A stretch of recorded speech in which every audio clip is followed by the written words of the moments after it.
ہمارا جینا مرنا اس وطن کے ساتھ ہے، اور انشاءاللہ وہ لمحے آئیں گے، ہم نہیں تو ہماری نسلیں دیکھیں گی کہ اس پاکستان سے مجاہد جھنڈے لے کر کے نکلیں گے اور ترک ان کے ساتھ شامل ہوں گے، اور پھر بیت المقدس کو فتح کیا جائے گا۔ اور اس کے بعد اگر کوئی یہودی اور عیسائی کسی پتھر کی اوٹ میں بھی چھپنے کی کوشش کرے گا، احادیث میں آتا ہے وہ پتھر بھی آواز دے کے مسلمان مجاہد کو کہے گا کہ ادھر آ، میرے پیچھے یہ ظالم چھپا ہوا ہے، اور وہ پتھر اور وہ جھاڑی بھی اس کو پناہ نہیں دے سکے گی، اور کائنات کا ایک ایک گوشہ اور ایک ایک کونا حضور علیہ السلام کے نام سے ہی گونج اٹھے گا۔ یہ کچھ عرصہ پہلے ایک ہمارا فوجی بارڈر کراس کر جاتا ہے، اور وہاں ایک سکھ فیملی نے اس کو گرفتار کر لیا، اپنے گھر میں لے گئے کہ یہ کوئی سمگلر ہے اور صبح اپنی آرمی کے سپرد کریں گے۔ جب رات کا پچھلا پہر ہوا تو وہ شخص کہتا ہے جس کمرے میں مجھے مقید کیا گیا اس کی کھڑکی پر ایک بوڑھی عورت ظاہر ہوئی، جس کے چہرے پر جھریاں تھیں اور بڑھاپے کے آثار بڑے نمایاں تھے۔ میں نے دیکھا تو وہ گھور کے میری جانب دیکھ رہی تھی۔ میں نے اس کو کہا کہ کیا ماجرا ہے؟ تو اس نے غصے سے اور نفرت کے انداز سے میری جانب دیکھ کر کے کہا کہ ہم نے پاکستان تمہیں اس لیے بنا کے دیا تھا کہ وہاں سمگلنگ کرو۔ تو وہ کہتا ہے میں نے اس کو کہا کہ پہلی بات تو یہ ہے کہ میں سمگلر نہیں ہوں، میں تو فوجی ہوں، اور دوسری بات یہ ہے کہ پاکستان تم سکھوں نے کب بنایا تھا؟ سکھوں نے تو پاکستان کے بنتے ہوئے جو ظلم کیے تھے وہ ہم آج تک نہیں بھولے۔ ماؤں کی گود سے بچے چھینے گئے اور انہیں کرپانوں کی نوک پہ چڑھایا گیا اور پھر پٹک کے زمین پہ مارا گیا۔ وہ دن کتنے دردناک تھے۔ کیا پاکستان کو ایسے ہی مٹا لیا جائے گا؟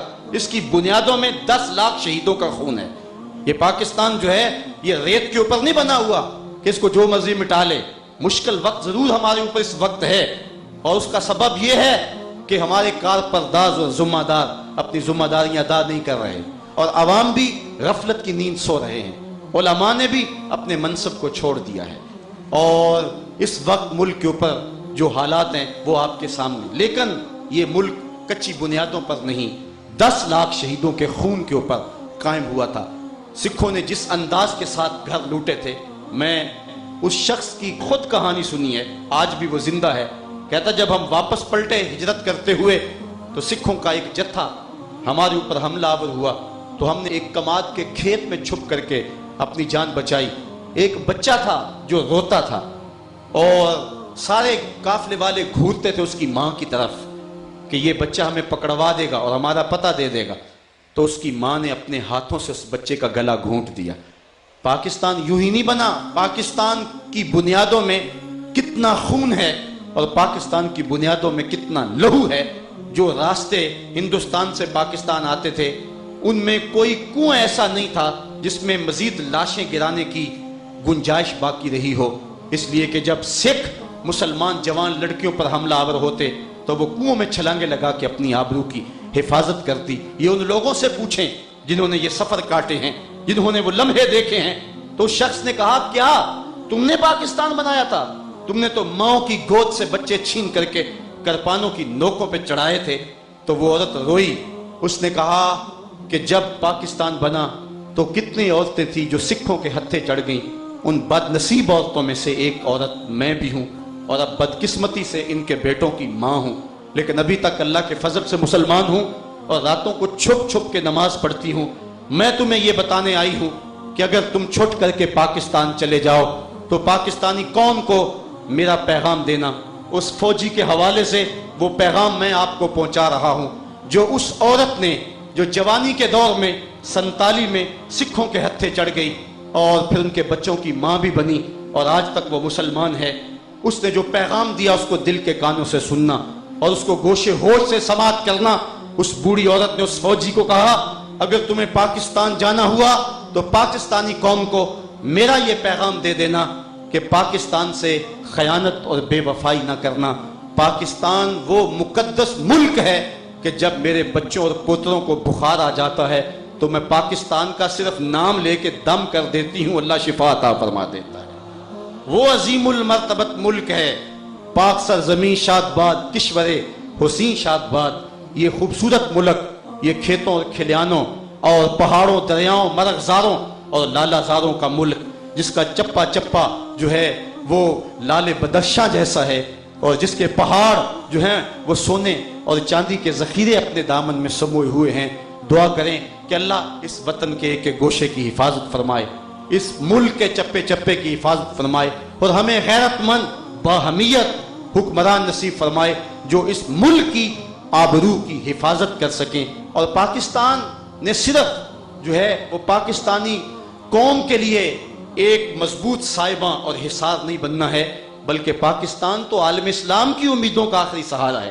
جب پاکستان ایٹمی طاقت بنا تھا اس وقت پوری دنیا میں چراغاں کیا گیا تھا اور اس کو جو ہے وہ اسلامی بم قرار دیا گیا تھا، اور دنیا کے مظلوم اور مقہور لوگ ہماری راہیں دیکھ رہے ہیں کہ پاکستان سے لوگ آئیں گے اور ہماری مدد کریں گے۔ لیکن آج پاکستان جن بکھیڑوں اور جن مشکلوں میں الجھا ہوا ہے، انہوں نے کسی کو مصیبت سے کیا چھڑانا ہے، گھر سے نکلتے ہیں تو خود کچھ دھماکہ ان کے جسم کے پرخچے اڑا کے رکھ دیتا ہے۔ اللہ تعالیٰ جل شانہ اپنے کرم سے اس ملک کی حفاظت فرمائے۔ پتہ نہیں کس بد نصیب کی اس ملک کو نظر لگ گئی، لیکن میں کہتا ہوں اللہ تعالیٰ جل شانہ قرآن میں فرماتا ہے کہ اللہ تعالیٰ کسی قوم کی اتنی دیر تک حالت نہیں بدلا کرتا جب تک قوم اپنی حالت کو خود بدلنے کی پوزیشن میں نہ آ جائے۔ کیا ہم اس نظام باطل سے ٹکرانے کے لیے عملی طور پہ تیار ہیں؟ اگر تیار ہیں تو نظام باطل ایک لمحے کے لیے بھی نہیں ٹھہر سکتا۔ میرے سامنے اگر 1000 آدمی بیٹھا ہے تو اس پیغام کو پوری قوت کے ساتھ 100 آدمی تک پہنچا دے تو 1,00,000 آدمی تک پیغام پہنچ جائے گا۔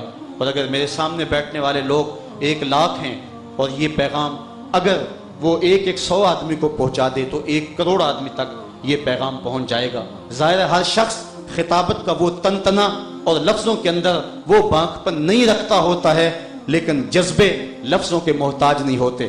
اشہد بلال عند اللہ اشہد، بلال کی اشہد ہی وہ حشر بپا کر دیتی ہے کہ جو لوگوں کے اشہد کے اندر نہیں ہے۔ آج ہمارا المیہ یہ ہے کہ ہمارے خطبے بے روح ہو گئے ہیں، ہمارے لفظ بے نور ہو گئے ہیں۔ اقبال نے اس دکھڑے کو بیان کیا، وائز قوم کی وہ پختہ خیالی نہ رہی، برق طبعی نہ رہی، شعلہ میں کالی نہ رہی، رہ گئی رسم آذاں روح بلالی نہ رہی، فلسفہ رہ گیا تلقین غزالی نہ رہی، مسجدیں مرثیہ خواہ ہیں کہ نمازی نہ رہے، یعنی صاحب اوصاف وہ حجازی نہ رہے۔ آج ہم نے اپنے اسلاف کی صلاحیتیں اور ان کے جذبے آج پھر اپنے اندر پیدا کرنے ہیں۔ بحیثیت پاکستانی اور بحیثیت مسلم اپنے وقار کو ہم نے بلند کرنا ہے۔ دنیا کے سامنے ہم نے ایک آبرو مند زندگی جینے کا گر سیکھنا ہے۔ آج ہم کہتے ہیں کہ ہم دنیا سے کیوں پیچھے رہ گئے، میں کہتا ہوں کبھی اپنی حالت دیکھی ہمارا حال کیا ہے۔ جس قوم کا مزاج یہ ہو کہ ریلوے کا ٹکٹ بھی بغیر رشوت کے نہ ملتا ہو تو اس قوم کا تو اللہ ہی حافظ ہے۔ جس قوم کی کیفیت یہ ہو کہ جس قوم کی مسجدوں کی لیٹرینوں کے گندے لوٹے بھی لوگوں کی دست برد سے محفوظ نہ ہو، اس قوم کا اللہ ہی حافظ ہے۔ ہم نے کبھی اپنے اندر جھانکا، ہم نے دیکھا کہ ہم کس جگہ پہ کھڑے ہیں۔ آج گرمی کا موسم آیا ہے، لوگ جگہ جگہ واٹر کولر نصب کر رہے ہیں، لیکن اس کے ساتھ جو گلاس رکھتے ہیں ان کو زنجیروں میں باندھ کر کے رکھنا پڑتا ہے۔ میں پوچھتا ہوں اچھا مسلمان تو بڑی دور کی بات ہے، ہم تو اچھے انسان بھی نہیں ہیں۔ میں ایک دن جمعۃ المبارک پڑھانے نکلا تو میرے آگے ایک گدا گاڑی جا رہی تھی جس کے اوپر لکھا ہوا تھا کہ جلنے والے کا منہ کالا۔ میں سر پکڑ کے بیٹھ گیا۔ میری قوم اتنی گر گئی ہوئی ہے کہ ایک مزدور سے بھی جلنے والے لوگ اس معاشرے کے اندر موجود ہیں۔ جب قوموں کے تیور اور قوموں کے لچھن اور لوگوں کا انداز زندگی ایسا ہو تو پھر قومیں آگے نہیں بڑھا کرتی ہیں۔ ہم نے دیکھنا ہے، اپنے اندر اخلاقی قوت پیدا کرنی ہے، اپنے اندر غیرت و حمیت کا نور پیدا کرنا ہے۔ علماء نے اپنے خطبوں کو، اپنی تقریروں کو مؤثر بنانا ہے۔ اگر ہماری تقریر لوگوں پہ اثر نہیں کرتی تو ہم نے دیکھنا ہے کہ ہمارے اندر کون سی کمی ہے۔ اشہد بلال عند اللہ اشہد، اسد دھوم مچا دیتی ہے تو ہم نے دیکھنا ہے کہ ہمارے مکفہ جملے اور ہماری خوبصورت گفتگو اور ہمارے لف و نشر سے مرتب باتیں لوگوں کے دلوں کے اندر ہلچل پیدا کیوں نہیں کرتی۔ ہم اپنے عمل پہ زور کریں۔ میرے شاہ نقشبند بخاری آپ نے بڑی خوبصورت بات لکھی کہ جس شخص کی خاموشی فائدہ نہیں دیتی اس شخص کی تقریر بھی فائدہ نہیں دیتی۔ آج ہمارا المیہ یہ ہے کہ ہمارا کردار وہ چمک نہیں رکھتا تو گفتار کے اندر تو پھر روشنی کہاں سے آئے۔ ایک مجدد الف ثانی تھا، اس نے پورے ہندوستان کی کایا پلٹ دی۔ آج ہر تنظیم کا قائد مجدد ہے اور قوم تبدیل نہیں ہو رہی۔ ایک غوث اعظم تھا، اس نے پورے زمانے کو زندگی دے دی، اور محی الدین انہیں اس لیے کہا جاتا ہے آج ہر آستانے کا سجادہ نشین وقت کا غوث ہے، لیکن آج قوم کی تقدیر کیوں نہیں بدل رہی؟ تیرے صوفے ہیں فرنگی، تیرے قالی ہیں ایرانی، خون کے آنسو رلاتی ہے جوانوں کی تن آسانی۔ نہ جوانوں میں وہ حال رہا، نہ بوڑھوں کی وہ کیفیت نہیں، نہ قوم کے ذمہ دار اور کار پرداز اپنے منصب سے آگاہ رہے، وائے ناکامی متائے کارواں جاتا رہا، کارواں کے دل سے احساس زیاں جاتا رہا۔ ایک تو نقصان یہ ہوا کہ کارواں لٹ گیا، اور دوسرا نقصان یہ ہے کہ احساس زیاں کی دولت بھی لٹ گئی۔ کیا غالب نے خوب کہا تھا، ہوا مخالف و شب تارو بہر طوفان خیز، گسستائے لنگر کشتی و ناخدا خفت است۔ ہوا مخالف ہے، رات تاریک ہے، سمندر میں طوفان بپا ہے، کشتی کا لنگر بھی ہاتھ سے چھوٹ چکا ہے، لیکن اس کے باوجود کشتی بچ سکتی تھی اگر کشتی بان جاگ رہا ہوتا۔ لیکن افسوسناک پہلو یہ ہے کہ ناخدا بھی نیند کے ہچکولوں میں ہے۔ میری کشتی کو خدا ہی بچائے تو بچے، ظلمتیں ہیں یاس کی، شام ہے طوفانوں کی۔ ایک وہ زمانہ تھا کہ حضرت عمر مدینے میں قدم رکھتے تھے، کیسر و کسریٰ کی سلطنتیں کانپتی تھیں۔ آج ہم دوسروں سے ڈکٹیشن لیتے ہیں۔ ہم صرف 313 تھے، زمانے کی کایا پلٹ دی، اور آج 1 ارب 40 کروڑ انسان خانمہ برباد ہیں۔ آج کس کے گھر اجڑ رہے ہیں، کس کا گلا کاٹا جا رہا ہے؟ حافظہ کمزور ہو تو بات اور ہے، لیکن کیا ہم بھول چکے ہیں کہ ہمارے گلے کاٹے گئے، اور جب خون بہہ گیا تو ہمارے پھپھڑوں کے اندر پیٹرول بھرا گیا، اور پھر لاشوں کو آگ لگائی گئی۔ یہ کہانی پرانی نہیں ہوئی کہ ہمارے بھائیوں کے سر سے بال نوچے گئے اور ان زخموں میں تیزاب چھڑک کر تڑپنے کے لیے دھوپ میں چھوڑا گیا۔ یہ درد بھی ابھی تازہ ہے کہ شبرغان کی طرف جانے والے کنٹینروں کے اندر اتنے لوگ بھر دیے گئے جتنی گنجائش نہیں تھی، اور انہیں پانی کا ایک گھونٹ بھی نہیں دیا گیا، اور وہ جب مرنے لگے تو ایک دوسرے کا پسینہ چاٹتے تھے۔ جب کنٹینر جا کے وہاں کھولے گئے، 2 اور 3 لوگوں کے علاوہ جنہوں نے دکھ کی داستان سنائی، باقی سارے لوگ شہادت کا جام پہن چکے تھے۔ احمد موصل میں چیختی رہی اور اپنے بھائیوں کو پکارتی رہی، محمد بن قاسم کو آواز دیتی رہی، صلاح الدین ایوبی کو پکارتی رہی، لیکن اس کو کوئی دلاسا دینے کے لیے کوئی آگے نہ بڑھا۔ اپنے محلوں میں ہمارے حکمران مست رہے۔ OIC جو کہ بیت المقدس کے ایک حصے کو آگ لگنے کی وجہ سے مارز وجود میں آئی تھی، پوری کائنات کو آگ لگ گئی، امت مسلمہ انگاروں میں لوٹتی رہی، اور OIC نے کوئی بھی کردار ادا نہ کیا۔ قائد ملت اسلامیہ مولانا شاہ احمد نورانی فرمایا کرتے تھے، OIC کو اب پنجابی میں پڑھیں کہ OIC اب چلی گئی، اب ہمارے پاس نہ کوئی وحدت ہے، ہمارے پاس نہ کوئی نظم ہے۔ آج رہنمایان قوم کے پاس نہ کوئی منصوبہ ہے، اور قوم ہے کہ بے حسی کی گہری نیند سو رہی ہے۔ اگر ہم آج بھی نہ اٹھے تو تاریخ ہمیں معاف نہیں کرے گی۔ اس کا یہ مطلب نہیں کہ پاکستان مٹ جائے گا، اگر ہم نہ اٹھے تو پاکستان تو نہیں مٹے گا، لیکن ہم نہیں ہوں گے، اور آنے والی نسلیں ہمیں برے لفظوں سے یاد کریں گی۔ آنے والا جو دور ہے وہ بصیرت والی آنکھوں سے بصیرت والے لوگ دیکھ رہے ہیں کہ وہ انتہائی خطرناک دور آ رہا ہے، بہت ساری اکھاڑ بچھاڑ ہونے والی ہے، اور بہت سارے لوگ جو ہیں وہ موت کے گھاٹ اترنے والے ہیں۔ ہم نے صرف یہ فیصلہ کرنا ہے کہ موت سے تو شاید کوئی بچ نہ سکے، لیکن لوگ 2 طرح کے ہوں گے، ایک نظام کفر کا حصہ بن کر کے اور اس باطل نظام کا حصہ بن کر کے کتے کی موت مریں گے، اور ایک لوگ جبر کے خلاف کھڑے ہو کر کے شہادت کا تاج پہنیں گے۔ ہم نے یہ فیصلہ آج کس کانفرنس میں کرنا ہے کہ ہم نے کن لوگوں کے ساتھ کھڑے ہونا ہے اور کس طرح سے میدان عمل میں اترنا ہے۔ اللہ تعالی ہماری مدد فرمائے، اور اللہ تعالی جل شانہ غالب ہے، اس نے ابابیلوں سے بھی ہاتھی والوں کو ختم کیا ہے۔ یہ دین انشاءاللہ غالب ہوگا۔ هو الذی ارسل رسولہ بالہدی ودین الحق لیظہرہ علی الدین کلہ۔ اللہ تعالیٰ نے واضح صاف اور 2 ٹوک فرمایا کہ اللہ نے رسول بھیجا اس لیے ہے کہ اس دین کو تمام دینوں پر غالب کر دے، اور وہ لمحے امت نے دیکھنے ہیں اور وہ گھڑیاں آنی ہیں، گو شاید ہم نہ دیکھ سکے۔ ایک شاعر کا شعر مجھے بہت تڑپاتا ہے، وہ کہتا ہے کہ جب ہم پیدا ہوئے اس گلشن میں آئے تو گلشن اجڑ چکا تھا، اور بہار اس وقت آئے گی جب ہم اس گلشن سے جا چکے ہوں گے۔ لیکن کوئی بات نہیں، جو لوگ بدر احد میں شہید ہوئے تھے انہوں نے فتح مکہ نہیں دیکھا، جو لوگ پاکستان کی تحریک میں جان دے گئے انہوں نے پاکستان کو بنتا ہوا نہیں دیکھا۔ اس لیے اسلام کی نشأت ثانیہ کا خواب ہمارے آنکھوں میں ہے، گو ہم نہ بھی دیکھ سکیں لیکن ہماری آنے والی نسلیں اس خواب کو ضرور شرمندہ تعبیر ہوتے ہوئے دیکھیں گی. ہم قبر میں بھی ہوں گے تو قبر میں ہم خوش ہو جائیں گے, ہماری روح سرشار ہوگی. میں اس مجاہد کو نہیں بھول سکتا جو لڑتے لڑتے شہید ہو گیا, اور پھر اس نے آخری ہچکی میں یہ لفظ کہے تھے کہ جب اللہ اسلام کو فتح دے دے تو میں تمہیں اور کوئی وصیت نہیں کرتا, میری قبر پہ آ کے یہ خوشخبری سنا جانا. آج ان کی قبریں بھی تک رہی ہیں. کیا آپ وہ بھول گئے ہیں جب بیت المقدس پر یہودیوں اور صہیونیوں کا قبضہ ہوا تو انہوں نے سلطان صلاح الدین ایوبی کی قبر پہ آ کے ٹھڈے مارے تھے اور کہا تھا اٹھ اور ہمارا مقابلہ کر. صلاح الدین ایوبی کی زندگی میں تو کوئی ان کے سامنے کھڑا نہ ہو سکا. یہ اصل صلاح الدین ایوبی کی قبر کو ٹھڈا نہیں تھا, یہ امت مسلمہ کو جھنجھوڑا گیا تھا, اس کو اٹھایا گیا تھا. لیکن ہم نے کہا میاں ہم اتنے سو گئے ہیں, ہم تو سور اسرافیل سے ہی جاگیں گے, اس سے قبل تو ہم بیدار نہیں ہوگے, نہ سمجھو گے تو مٹ جاؤ گے. اے ہم نشی وطنوں تمہاری داستان تک نہ ہوگی داستانوں میں.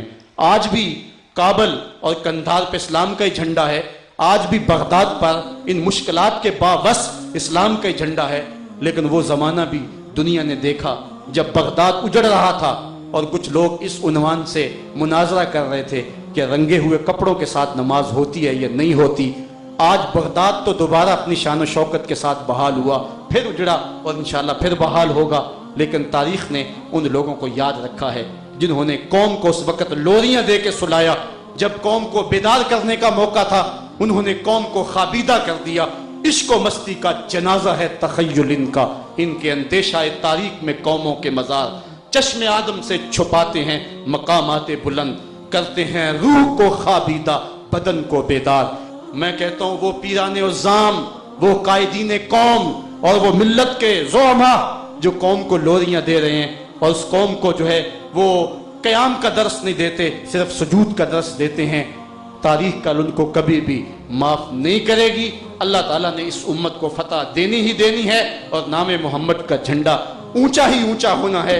حضرت مجدد الفسانی علیہ رحمہ فرماتے ہیں کہ پیر کا مقصد یہ نہیں ہے کہ بھیڑوں کی ایک جماعت اکٹھی کر لے اور بہت سارے لوگ اپنے حلقہ ارادت میں جمع کر کے لوگوں پر فخر جتاتا پھرے کہ میرے اتنے مرید ہیں.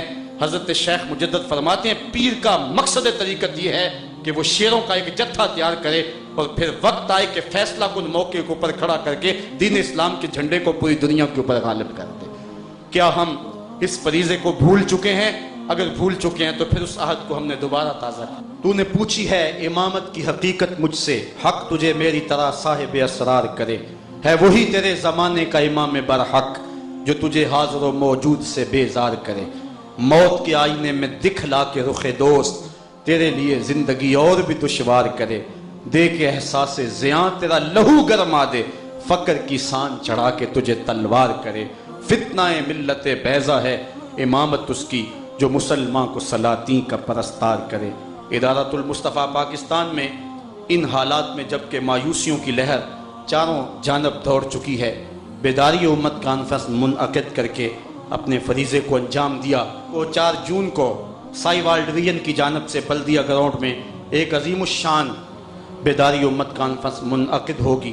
پھر اس کے بعد 26 تاریخ کو انشاءاللہ فیصل آباد ڈویژن کی بیداری امت کانفرنس منعقد ہوگی, اور اس کے بعد انشاءاللہ 30 جون بروز جمعرات بعد نماز عشاء اصلاح امت کانفرنس گجرانوالہ میں منعقد ہوگی.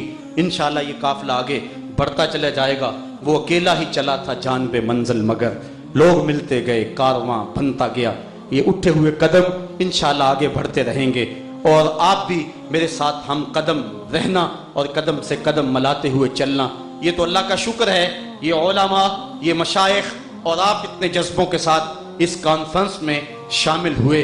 لیکن اگر آپ نہ بھی آتے تو میں اکیلا ہی رانجھا بن کے اس پیغام حق کا جھنڈا اٹھا کر میدان میں رہتا, اور انشاءاللہ جب تک زندگی ہے اس پیغام کو آگے منتقل کرتے رہیں گے.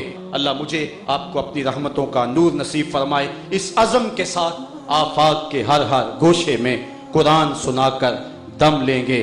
اب رکنا نہیں, اب تھمنا نہیں, فردوس میں جا کر دم لیں گے.